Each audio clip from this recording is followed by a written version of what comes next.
नमस्कार दोस्तों, स्वागत है एक बार फिर से आप सभी का SCS अकेडमी के YouTube चैनल पर। दोस्तों मेरा नाम है पंकज शर्मा और डिस्कस करता हूं इस क्लास में मैं आप लोगों के साथ MP GK के इंपॉर्टेंट क्वेश्चंस पर। दोस्तों ये वो क्वेश्चन है जो पहले परीक्षाओं में पूछे जा चुके हैं और आने वाली जो परीक्षाएं हैं उनमें भी यहाँ से क्वेश्चन आने की संभावनाएं है, क्योंकि हम इन क्वेश्चंस को बड़े डिटेल में डिस्कस करते हैं। दोस्तों एक तरीके से हम उस क्वेश्चंस को लेकर एक टॉपिक को ही चर्चा कर लेते हैं, तो ये आपके लिए बहुत इंपॉर्टेंट सीरीज है जो लगातार हमारी यूट्यूब पर चल रही है। लगातार आप इस लेक्चर सीरीज से जुड़े रहिए, अपने दोस्तों के साथ जो तैयारी कर रहे हैं उनसे भी शेयर कीजिए। दोस्तों नित्य नए क्वेश्चन चर्चा कर ही रहे हैं और आज भी कुछ नए इंपॉर्टेंट क्वेश्चंस को देखते हैं। आज के इस लेक्चर का जो पहला आपका क्वेश्चन है वो है, निम्न में से कौन नर्मदा बचाओ आंदोलन से जुड़े हुए हैं? Who among the following are associated with Narmada बचाओ आंदोलन? जब ऑप्शंस को देखेंगे तो दोस्तों है मेधा पाटकर, बाबा आमटे, अरुंधति राय और उपरोक्त सभी। तो इसका उत्तर होगा आपका उपरोक्त सभी। जब हम नर्मदा बचाओ आंदोलन की बात करते हैं तो यह ध्यान रखना कि ये भारत के इतिहास में पर्यावरण के संदर्भ में उसे बचाने को लेकर एक बहुत बड़ा आंदोलन रहा है। ये आंदोलन लगभग 1985 के आसपास शुरू होता है और 1989 तक हम इसका देखें एक बहुत बड़ा इसमें कहीं ना कहीं गतिविधियां देखने को मिली थी।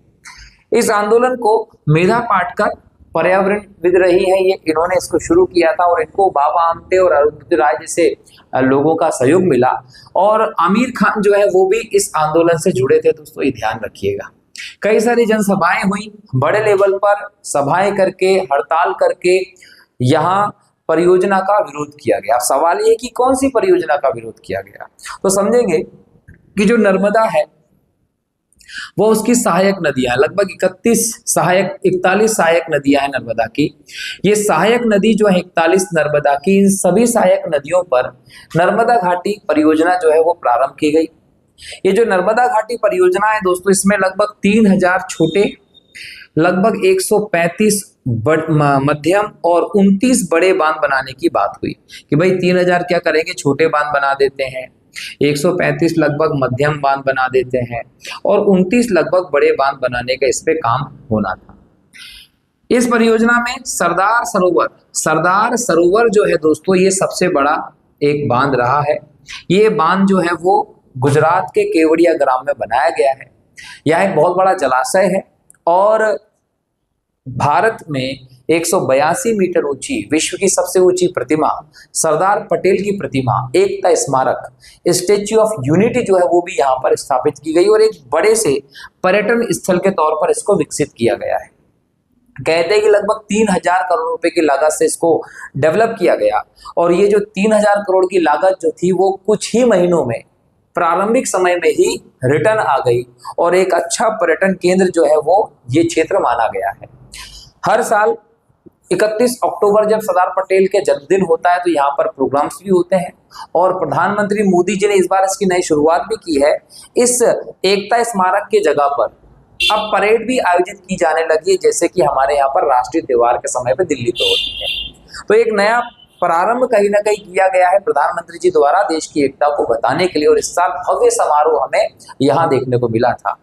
लेकिन ये सरदार सरोवर परियोजना जो है दोस्तों, ये इस प्रोजेक्ट की सबसे बड़ी बांध के तौर पर देखा जा रहा है और कहीं ना कहीं हम बोले कि इसके जो नकारात्मक प्रभाव होने थे परियोजना के, उन प्रभावों को देखते हुए ही मेधा पाटकर और उनके सहयोगी के द्वारा बड़े लेवल पर आंदोलन किया गया।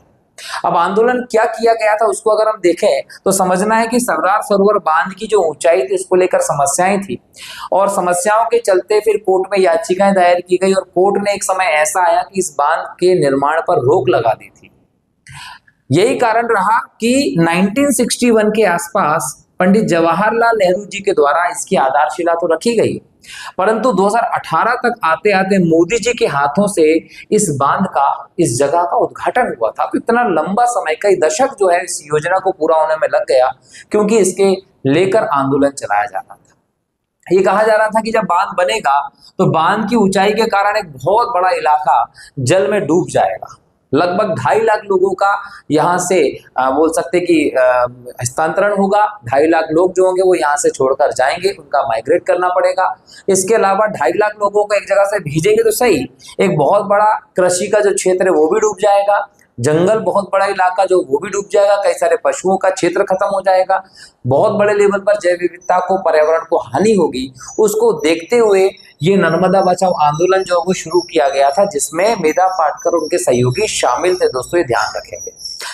इस आंदोलन को जब देखते हैं दोस्तों तो इसकी सफलता बहुत ही कम रही। कुछ ही परियोजना ऐसी थी जिस पर बहुत लंबे समय के बाद रोक या फिर कहीं ना कहीं बोल सकते स्टे हुआ, बाकी ओवरऑल परियोजना पर काम जो है वो जारी रहा। और सरदार सरोवर बांध इसकी सबसे बड़ी आपको फल देखने को मिलता है, जो गुजरात के केवड़िया ग्राम में बनाया गया बहुत बड़ा जलाशय है। नर्मदा नदी पर और उसकी सहायक नदियों पर यह परियोजना पूरी की गई। दोस्तों ये भी आपको ध्यान रखना है। 1985 से ये नर्मदा बचाओ आंदोलन जो है दोस्तों उसका आप कहीं ना कहीं कार्यक्रम देखते हैं, ये भी आपको ध्यान रखना है। एग्जाम में क्वेश्चन पूछ लेगा कि नर्मदा बचाओ आंदोलन कब शुरू हुआ। नर्मदा बचाओ आंदोलन मुख्य रूप से किस परियोजना का विरोध था, तो सरदार सरोवर जो परियोजना रही उसका विरोध था। और कितने बड़े बांध, तो 29 बड़े बांध, 3000 छोटे, 135 के आसपास मध्यम बांध नर्मदा और उसके 41 सहायक नदियों पर बनना था। ये पूरी चीज आपको यहाँ पर ध्यान रखना है। क्लियर है। नेक्स्ट हम देखें तो अगला क्वेश्चन है, सोन नदी पर स्थित बाण सागर परियोजना किन राज्यों की संयुक्त परियोजना है। तो बाण सागर परियोजना जो है दोस्तों वो आपको मध्य प्रदेश, उत्तर प्रदेश और बिहार की संयुक्त परियोजना देखने को मिलती है। सोन नदी की जब हम बात करते हैं तो सोन नदी अमरकंटक से निकलती है। दोस्तों अमरकंटक का जो प्रदेश है यहाँ से, इसके उत्तर से सोन नदी का उद्गम होता है और इस सोन नदी पर ही बाण सागर परियोजना जो है दोस्तों वो शहडोल में बनाई गई है। ये भी आप लोगों को ध्यान रखना है। शहडोल में देवनोद नाम की जगह है, यहीं पर बांध बनाया गया है। कि कौन सी नदी पर है, तो सोन नदी पर, जिसको आप स्वर्ण नदी भी कहते हैं क्योंकि इसमें सोने के कण भी मिलते हैं। दोस्तों प्राचीन ग्रंथों में सोनभद्र इसका नाम आपको देखने को मिलता है, ये भी आप लोग ध्यान रखेंगे। लगभग 780 किलोमीटर इस नदी की कुछ लंबाई है और इतनी लंबी ये नदी बहने के बाद पहुंचती है बिहार। और बिहार जब ये नदी पहुंच जाती है तो बिहार में जो पटना है यहाँ पर ये गंगा में मिल जाती है। तो सोन नदी जो है वो गंगा की सहायक नदी है, जो एमपी के अमरकंटक क्षेत्र अनूपपुर से निकलती है और यहाँ से निकलने के बाद बहती हुई बिहार के पटना में जाती है, गंगा में मिलती है। कहते हैं कि गंगा और सोन का जो संगम है वह प्राचीन काल में उदयन जो हर्यक वंश के शासक थे उन्होंने पाटलिपुत्र नाम का नगर बसाया था और वो बहुत लंबे समय तक मगध की राजधानी भी रहा। बहुत इंपॉर्टेंट क्षेत्र के तौर पर आप पाटलिपुत्र को देखते हैं, जो आज के पटना के तौर पर देखा जाता है। तो ये सोन नदी की बात थी दोस्तों, जो मध्य प्रदेश की एक प्रमुख नदी है। क्लियर। इस पर शहडोल के देवनोद में बाण सागर परियोजना जो है वो बनाई गई है। अगला प्रश्न है, लालिमा योजना को किस बीमारी की मुक्ति के लिए प्रारंभ किया गया था। तो लालिमा योजना की जब बात होगी तो यहाँ पर आप लोग ध्यान रखेंगे कि लालिमा योजना जो है वो एनीमिया रोग से मुक्ति के लिए बनाई गई थी। एनीमिया खासकर हम देखें दोस्तों हमारे प्रदेश में महिलाओं की बात करें या बच्चों में इसकी बहुत ज्यादा शिकायत देखने को मिलती है। जनरली हीमोग्लोबिन या खून की कमी से होने वाली ये गंभीर बीमारी है जिसमें जान भी जा सकती है अगर समय पर आपको पोषण या इलाज नहीं मिलता है। तो यहाँ ध्यान रखेंगे कि 1 नवंबर को सन 2016 में हम देखें तो ये परियोजना जो है वो लालिमा योजना हमें शुरू होती दिखाई पड़ती है मध्य प्रदेश में, जिसका उद्देश्य था कि एनीमिया जो है उसको हम लोगों को खत्म करना है, पर्याप्त पोषण देना है ताकि ये बीमारी पूरी तरीके से खत्म हो जाए। ठीक है। नेक्स्ट हम देखें तो कहता है कि मध्य प्रदेश उत्सव का आयोजन स्थल कहां पर स्थित है। जब मध्य प्रदेश उत्सव की बात करते हैं तो ये दोस्तों दिल्ली में होता है। दिल्ली में ये उत्सव बड़े धूमधाम से मनाया जाता है। मध्य प्रदेश की संस्कृति कल्चर को यहाँ पर प्रदर्शित किया जाता है, नाच गाना और सभी पारंपरिक सांस्कृतिक प्रोग्राम जो है वो आयोजित होते हैं इस अवसर पर। अगला प्रश्न है, मध्य प्रदेश में ऋतुओं को किन अन्य नामों से भी जाना जाता है। दोस्तों जब हम मध्य प्रदेश में जलवायु की बात करते हैं तो हमको पता है कि कर्क रेखा जो है वो एमपी के 14 जिलों से होकर गुजरती है, बराबर है। और हमारा जो मध्य प्रदेश है वो उष्णकटिबंधीय, याद रखिएगा, उष्णकटिबंधीय मॉनसूनी जलवायु का प्रदेश है। और भारत की जलवायु भी क्या है, उष्णकटिबंधीय मॉनसूनी जलवायु है। तो यहाँ पर उष्णकटिबंधीय मानसूनी जलवायु हम लोगों को देखने को मिलती है और 3 ऋतुएं हमें मध्य प्रदेश में देखने को मिलती हैं। एक होती है दोस्तों वर्षा ऋतु होती है, एक होती है शीत ऋतु और एक होती है आपकी ग्रीष्म ऋतु। जब यही फैक्ट हम भारत के संदर्भ में देखेंगे तो भारत के संदर्भ में 4 ऋतुएं हो जाती हैं, शरद ऋतु को आप और जोड़ लेते हैं इसमें। जब आप वर्षा ऋतु, शीत ऋतु और ग्रीष्म ऋतु की बात करते हैं तो इनको मध्य प्रदेश में अन्य नामों से भी जाना जाता है। जैसे वर्षा ऋतु को मध्य प्रदेश में चौमासा कहते हैं, शीत ऋतु को मध्य प्रदेश में सियाला कहते हैं और ग्रीष्म ऋतु को मध्य प्रदेश में यूनाला कहते हैं। इसका मतलब इस प्रश्न का उत्तर है उपरोक्त सभी। एक और फैक्ट याद रखेंगे कि ठंड के मौसम में हमें मध्य प्रदेश में एक बारिश देखने को मिलती है जिसे हम मावठा कहते हैं। ये जो मावठा है दोस्तों, जब इसकी हम लोगों को बौछार देखने को मिलती है तो मध्य प्रदेश में जो रबी की फसलें होती है उनको बहुत ज्यादा फायदा होता है। खासकर गेहूं की जब हम बात करते हैं तो उन फसलों के लिए ये लाभदायक होती है। तो एग्जाम में पूछेगा कि मावठा या शीत ऋतु की बारिश कौन सी फसलों के लिए अच्छी होती है, तो रबी की फसलें जो ठंड के मौसम में बोई जाती हैं उन फसलों के लिए बहुत अच्छी होती है ये बारिश। अगला प्रश्न है पनगुड़रिया से क्या प्राप्त हुए हैं। सबसे पहले तो ये समझ लीजिए पनगुड़रिया है कहाँ। ये आपको दोस्तों मध्य प्रदेश के सीहोर क्षेत्र में देखने को मिलता है, बराबर हो गया। अब यहां हम लोगों को अशोक के शिलालेख देखने को मिलते हैं। किसके? अशोक के जो शिलालेख है वो हमें इस क्षेत्र से देखने को मिलते हैं। तो पनगुड़रिया जो है वो शिलालेख है दोस्तों, ध्यान रखेंगे। मध्य प्रदेश में अशोक के जो शिलालेख हैं वो और भी कई जगह से हम लोगों को देखने को मिलते हैं, जिसमें सबसे फेमस है दोस्तों सांची। सांची जो है ये रायसेन में बेतवा नदी के किनारे पर है। अशोक के द्वारा बनाया गया भारत का सबसे बड़ा बौद्ध स्तूप है दोस्तों, ये ध्यान रखेंगे। इसके अलावा हम बात करें गुर्जरा, गुर्जरा के बाद हम बात करें दोस्तों सारो मारो, ठीक है। तो सांची हो, गुर्जरा हो, सारो मारो हो या पनगुड़रिया हो, ये सभी मध्य प्रदेश में अशोक के शिलालेखों से संबंधित प्रदेश हैं। ये आप लोगों को ध्यान रखना है। क्लियर है कि नहीं है? और ये ऐसे प्रदेश हो गए जहां से हमको अशोक के बारे में बहुत ही महत्वपूर्ण जानकारियां मिलती हैं। और ये जानकारी जो हम लोगों को मिलती है इसके आधार पर अशोक के समय के इतिहास को लिखने में हम लोगों को मदद बहुत मिलती है। तो जब पनगुड़रिया पूछा जाए तो अशोक से संबंधित है, शिलालेख है, सीहोर के क्षेत्र में हमें देखने को मिलता है। नेक्स्ट है बाघ संरक्षण हेतु किस राष्ट्रीय उद्यान को उत्कृष्टता पुरस्कार के लिए चुना गया है। तो जब बाघ के संरक्षण की बात करते हैं तो दोस्तों सतपुड़ा नेशनल पार्क जो है इसको हम लोग देखते हैं। लगभग 1981 के आसपास स्थापित ये नेशनल पार्क जो है वो होशंगाबाद नर्मदापुरम जो है इस प्रदेश में आप लोगों को देखने को मिलता है। बहुत फेमस है, बाघों की संख्या यहाँ अच्छी खासी मिलती है। यहाँ पर चुरना और मढ़ई के जो जंगल है वहाँ बाघों का घनत्व हमें ज्यादा देखने को मिलता है। बाघों की साइटिंग अगर आप घूमने जाते तो आपको आसानी से हो सकती है। सतपुड़ा राष्ट्रीय उद्यान के अलावा हम देखें दोस्तों तो मध्य प्रदेश में लगभग 9 टाइगर रिजर्व वर्तमान में है। कितने हैं? 9 टाइगर रिजर्व मध्य प्रदेश में वर्तमान में है, जिसमें अगर हम देखें तो कान्हा, पेंच, पन्ना, संजय डुबरी है ना। उसके बाद आप जाएंगे तो बांधवगढ़ जाएंगे, सतपुड़ा जाएंगे, रातापानी जाएंगे और जो दुर्गावती अभ्यारण्य है उसको नवीनतम घोषित किया गया था। और सबसे नवीनतम जो घोषित किया गया है वो है माधव। शिवपुरी का जो माधव राष्ट्रीय उद्यान है उसको हाल ही में नवे बाघ रिजर्व के तौर पर मध्य प्रदेश का घोषित किया गया है।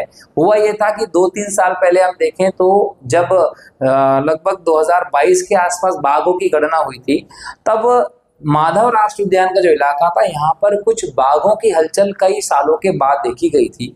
और सरकार को जो प्रशासन है वन विभाग का उसको ये लगता है कि भाई अब यहाँ पर बाघों की साइटिंग हो रही है, यहाँ पर बाघ आ रहे हैं, मतलब यहाँ बाघ हैं, इसलिए उसको भी बाघ रिजर्व घोषित कर दिया गया है। ये बहुत इंपॉर्टेंट फैक्ट है कि मध्य प्रदेश का 9वां बाघ रिजर्व जो है वो माधव राष्ट्रीय उद्यान शिवपुरी को बनाया गया है। मैं पिछले 2-3 लेक्चर में लगातार माधव राष्ट्रीय उद्यान के बारे में बात कर चुका हूँ। जॉर्ज केशव भवन हो, जीवाजीराव सिंधिया के द्वारा बनवाया गया क्षेत्र हो, जॉर्ज पंचम का शिकार के लिए आना हो, सब चीजों पर डिस्कस कर चुका हूँ, इसलिए उस पर चर्चा ना करते हुए यहाँ पर सीधे देखेंगे कि सतपुड़ा के क्षेत्र जो है उसको बाघ संरक्षण के लिए राष्ट्रीय उद्यान उत्कृष्टता पुरस्कार जो वो दिया गया है। मध्य प्रदेश में 9 और देश में हम देखें तो देश में लगभग 58 टाइगर रिजर्व है। ये आपको ध्यान रखना है। टाइगर रिजर्व जो है दोस्तों ये बाघ संरक्षण के लिए बनाए गए रिजर्व हैं, बाघ संरक्षण के लिए बनाए गए और इनकी शुरुआत जो है वो 1973 से हम लोगों को देखने को मिलती है। 1973 में पहली बार बाघ अभ्यारण्य बनाने की व्यवस्था की गई थी। एक और चीज ध्यान रखेंगे कि मध्य प्रदेश में भी 1973 में जो कान्हा किसली है वो पहला बाघ रिजर्व बनाया गया था। कान्हा किसली में बड़े पैमाने पर हम लोगों को बाघ देखने को मिलते हैं। यह प्रोजेक्ट टाइगर जो है दोस्तों भारत में कैलाश सांखला जी के प्रयासों से शुरू किया गया। कैलाश सांखला को टाइगर मैन ऑफ इंडिया भी कहते हैं और वैश्विक स्तर पर देखें तो मैनफोर्ड गैनीमेड का इसमें इंपॉर्टेंट योगदान है। बाघों की संख्या जो है 70% हमें भारत में देखने को मिलती है और विश्व के खासकर एशिया की बात करें, दक्षिण एशिया की बात करें तो केवल 10 ही ऐसे देश हैं जहां पर बाघों की संख्या मूल रूप से देखने को मिलती है, जिसमें भारत के पड़ोसी 7 देश भी शामिल है। ये आपको ध्यान रखना है। लेकिन 70% बाघ भारत में देखने को मिलते हैं। लगभग 3100 से ज्यादा 3165 के आसपास भारत में बाघ है, जिसमें 785 बाघ अकेले हम लोगों को मध्य प्रदेश में देखने को मिलते हैं। और मध्य प्रदेश में इतने सारे बाघ हैं इसीलिए मध्य प्रदेश को टाइगर स्टेट भी कहा जाता है। ये आप लोगों को ध्यान रखना है, ठीक है। तो ये हम लोगों ने बाघ जो परियोजना है उसके बारे में भी बात कर लिया कि प्रोजेक्ट टाइगर 1973 से शुरू होता है और बाघ अभ्यारण्य बनाने का जो सिलसिला है वो शुरू होता है और मध्य प्रदेश में 9 बाघ अभ्यारण्य वर्तमान में मौजूद है। ये आपको ध्यान रखना है। नेक्स्ट क्वेश्चन है, मध्य प्रदेश में भारिया जनजाति के साथ किस क्षेत्र का नाम विशेष रूप से जुड़ा हुआ है? तो भारिया जनजाति के साथ दोस्तों हम लोगों को पातालकोट देखने को मिलता है। पातालकोट मतलब पाताल, गहराई की जगह, यहां पर शब्द से पता चलता है। और भारिया मतलब भार उठाने वाली जनजाति होती है। ये हजारों फीट नीचे हमें घाटी प्रदेश में देखने को मिलती है। कहां पर? पातालकोट में। और ये छिंदवाड़ा का पूरा इलाका होता है दोस्तों। अति पिछड़ी जनजाति के तौर पर भारिया जानी जाती है। बेसिकली ये आधुनिक युग से बहुत परिचित नहीं है, बिल्कुल परिचित नहीं है। महीने में सप्ताह में एक आध बार कभी ऊपर आते हैं अपने जरूरत का सामान लेने के लिए और नीचे से जब चढ़ के आते हैं चट्टानों पर तो जो जंगली जड़ी बूटी और बाकी चीजें होती है ऊपर लेकर आते हैं, जड़ी बूटी बेच देते हैं, इसके बदले में नमक आदि सामान लेके नीचे चले जाते हैं और अपनी अलग संस्कृति यहाँ पर ये जीते हैं। ये आप लोगों को ध्यान रखना है। नेक्स्ट है, मध्य प्रदेश का प्रथम खेल विद्यालय कहाँ स्थापित किया गया था दोस्तों? तो सीहोर में स्थापित किया गया है। अगला प्रश्न है, मध्य प्रदेश का सबसे बड़ा रेलवे जंक्शन कौन सा है? तो ये इटारसी है। देश का 8वां सबसे बिजी जंक्शन के तौर पर आप इसको जानते हैं। होशंगाबाद क्षेत्र ये पड़ता है, आपको ये ध्यान रखना है। इसके अलावा मध्य प्रदेश जो है वो पश्चिमी मध्य रेलवे जो विभाग है उसके अंतर्गत हम लोगों को देखने को मिलता है और इसका हेड जो क्वार्टर है, मुख्यालय है, वो भोपाल में है। ये भी आप लोगों को ध्यान रखना है। नेक्स्ट है, भावांतर भुगतान योजना का शुभारंभ किस तारीख से किया गया? तो अक्टूबर 2017 से भावांतर भुगतान योजना का प्रारंभ उस समय मुख्यमंत्री शिवराज सिंह चौहान जी के द्वारा किया गया। इस योजना को चालू करने की भी जो उद्देश्य था कि जो किसान है उनको उनकी फसल का उचित दाम उचित समय पर मिल सके, इसलिए ये योजना शुरू की गई थी। कब शुरू की गई थी? 2017 में शुरू की गई थी। ये आपको ध्यान रखना है। नेक्स्ट है, गधों का मेला मध्य प्रदेश में कहां पर लगता है? बहुत फेमस मेला है। टीवी पे बड़े बड़े न्यूज चैनल्स पे जब ये मेला आयोजित होता है तो उसकी न्यूज आती है दोस्तों। दिवाली के अवसर पर आयोजित होने वाला मेला है। विशेष तौर पर ये सतना में होता है, लेकिन उज्जैन में भी इसके होने के साक्ष्य हम लोगों को देखने को मिलते हैं। जो गधे होते हैं उनके बहुत फेमस नाम होते हैं। फिल्म एक्टर जो होते हैं, सलमान हो, शाहरुख हो, ऋतिक हो, बड़े बड़े हीरोइन के नाम पर, हीरो के नाम पर गधों के नाम रखे जाते हैं और लाखों लाख रुपए के गधे यहाँ पर बिकते हैं। नेक्स्ट है, निम्नलिखित में से कौन सा बांध चंबल नदी पर बना है? ये बांध है, हम लोगों को बताना है कि कौन सा चंबल पे है। तो राणा प्रताप सागर बांध जो है वो चित्तौड़गढ़ में चंबल नदी पर बनाया गया है। मध्य प्रदेश राजस्थान की संयुक्त परियोजना है। इसके अलावा हम लोग यहाँ देखिए मंदसौर जो है, यहाँ पर आपको गांधी सागर भी चंबल नदी पर देखने को मिलेगा। और इसके अलावा हम लोग एक और चीज देखें तो यहाँ पर कोटा बैराज, कोटा बैराज बोल दें या जवाहर सागर बोल दें, ये भी हम लोगों को चंबल पर ही देखने को मिलता है, कोटा में। तो ये प्रमुख चंबल घाटी परियोजना के हिस्से हैं, जो एमपी और राजस्थान की संयुक्त परियोजना है। एमपी राजस्थान का बहुत बड़ा इलाका है, जो इन नदियों से निकाली गई नहरों के आधार पर सिंचाई प्राप्त करता, पेयजल प्राप्त करता और अपने उद्योगों को भी पानी देता है।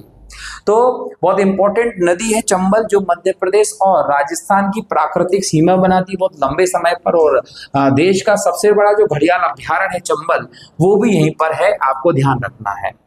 इसके अलावा यहाँ पर आपको गांधी सागर जो देखने को मिलता है, ये एशियाई चीतों के लिए नया स्थान भी होने वाला है। आने वाले समय में जब क्वेश्चंस डिस्कस करेंगे तो इसके बारे में भी बात करेंगे, ठीक है। नेक्स्ट है बलराम ताल योजना का प्रारंभ किस वर्ष किया गया? तो बलराम ताल योजना का प्रारंभ 2007 में किया गया था। एक्चुअल में क्या होता है कि जो वर्षा जल है वो बह के और निकल जाता है, तो एक पर्टिकुलर टाइम पीरियड तक वो रहता है, उसके बाद वर्षा जल हम लोगों के कोई काम नहीं आ पाता। तो वर्षा जल का संग्रहण करके खेती में उसको यूज करने के लिए ये योजना शुरू की गई थी। और खेत जो होते हैं उनके पास में छोटे छोटे तालाब बनाकर वर्षा जल संग्रहण को बढ़ावा देने का प्रयास जो इस योजना से किया गया था, 2007 में किया गया था। अगला क्वेश्चन है, तानसेन किस शासक के दरबारी कवि थे? दोस्तों याद रखिएगा कि तानसेन रीवा के राजा रामचंद्र के दरबारी कवि थे। बाद में ये अकबर के 9 रत्नों में शामिल हुए। मियाँ की ठुड़ी, मियाँ की मल्हार, दरबारी सारंग, दरबारी कन्हरा, कई इंपॉर्टेंट कृतियां जो है वो आपको तानसेन की देखने को मिलती है। दीपक राग, मेघ राग गाने में ये बहुत ज्यादा फेमस थे दोस्तों तानसेन। रामतनु पांडे इनका मूल नाम था और मकरंद पांडे इनके पिताजी थे। ग्वालियर में हम इनका जन्म देखते हैं लगभग 1506 के आसपास। और अकबर के प्रमुख 9 रत्न थे, ये ध्यान रखिएगा। सरस्वती कंठाभरण जो है वो कहीं ना कहीं हम लोग देखते हैं कि इनको एक उपाधि जो है वो हम इनको देखने अकबर ने दी थी। तानसेन बहुत फेमस संगीतकार के तौर पर आप देखते हैं। हॉलो घाटी मध्य प्रदेश के किस राष्ट्रीय उद्यान का एक भाग है? तो कान्हा किसली में हॉलो घाटी प्रदेश हम लोगों को देखने को मिलता है।